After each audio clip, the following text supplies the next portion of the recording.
सपना कैसे देख लिहलू मुहवा मोड़े के। तो सपना कैसे देख लेलू हमरा छोड़े के। तो कहाँ से हुनर लवलू जान दिलवा तोड़े के। तो कहाँ से हुनर लवलू जान दिलवा तोड़े के। सपना कैसे देख लेलू हमरा छोड़े के।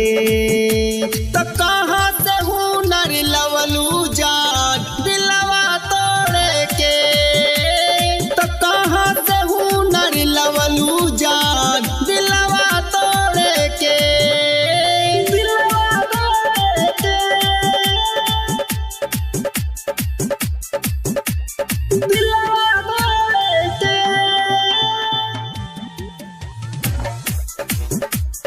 दिलवा तोड़े के। हम तो का सचनी जान तू न दान बाड़ू हो। धोखा का होला ये तू अनजान बाड़ू हो। अनजान बाड़ू हो। हम तो का सचनी जान तू न दान बाड़ू हो। धोखा का होला ये तू अनजान बाड़ू हो। तके कर चेहरा देखलू आज भोरे भोरे हो। तो कहाँ से हुनर लवलू जान दिलवा तोड़े के। तो कहाँ से हुनर लवलू जान दिलवा तोड़े के।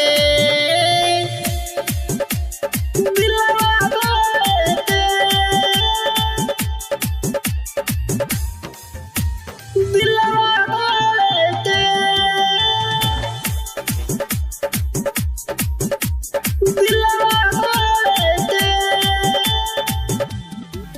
हम तो जान न पाइनी ई मासूम रूप के।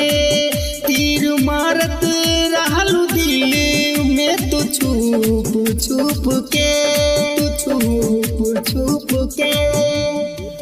हम तो जान न पाइनी ई मासूम रूप के। तीर मारत रहलू दिल में तू छुप छुप के।